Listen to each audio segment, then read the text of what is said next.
There is a question that stops most people when they look at the measles outbreaks: the whooping cough deaths, the hollowed out research institutions, and the children who will go unvaccinated this fall because their parents received confusing guidance from the federal government. The question is simple and almost impossible to answer through a normal political lens. How does he look at this and not stop? It is the right question, and if you are looking for the answer in conventional political motivation, ambition, corruption, cynicism, you will not find it, or at least not find enough of it to explain what we are watching.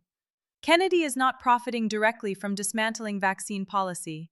He is not, by any reasonable measure, doing this for personal financial gain. He genuinely believes, as far as anyone can tell, that he is helping. That is what makes him so dangerous. To understand what is actually happening, you have to set aside the political framework entirely and pick up a different one. Those who have spent careers working in mental health and addiction treatment will recognize the pattern immediately, not because Kennedy is simply an addict. Recovery is real, and people rebuild their lives completely.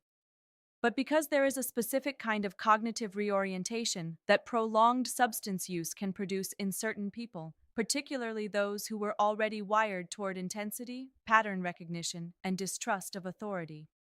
It does not announce itself. It does not look like impairment from the outside. It looks, in fact, like conviction. Here is how it works.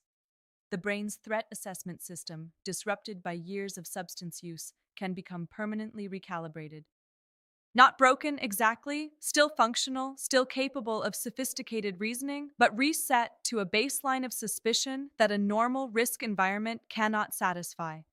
Everything gets filtered through a framework that asks not, what does the evidence show, but who benefits from me believing the evidence?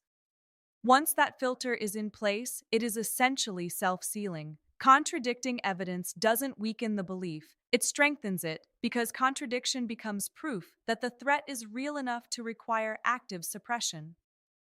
Kennedy wrote in a 2021 book that he rejected germ theory, one of the foundational principles of modern medicine, established over 150 years ago, in favor of miasma theory, the pre-scientific idea that disease arises from environmental corruption rather than specific pathogens. This is not a fringe position he stumbled into. He argued for it at length, in print, under his own name. And yet he continues to insist he is following the science. From inside that framework, he is.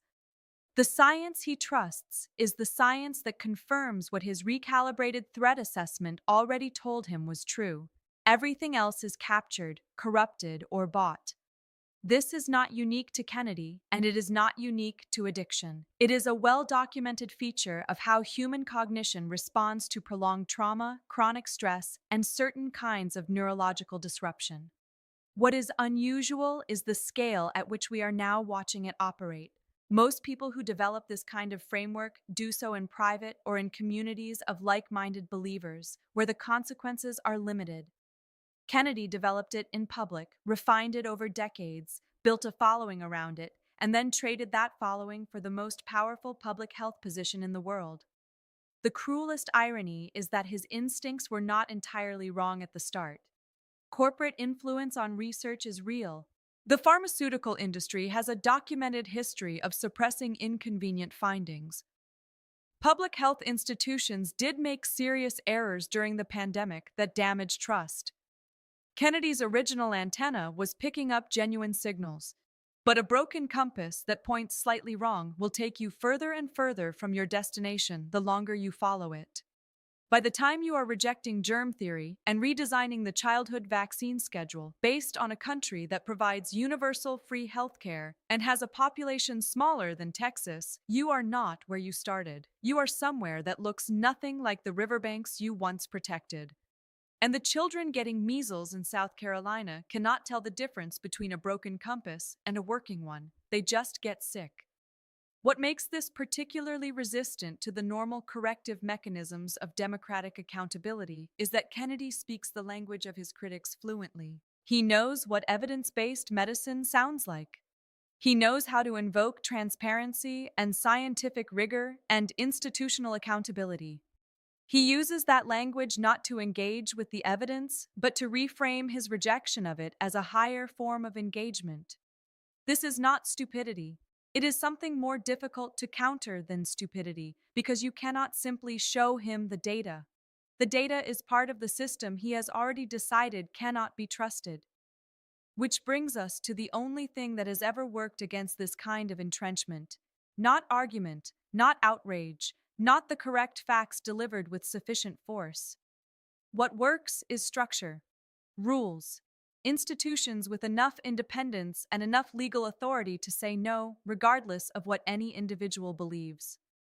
Courts, professional bodies, state governments. The accumulated weight of democratic process applied with enough consistency that no single broken compass can redirect the whole ship. Those structures exist, they are fighting back, and that is where we are going next.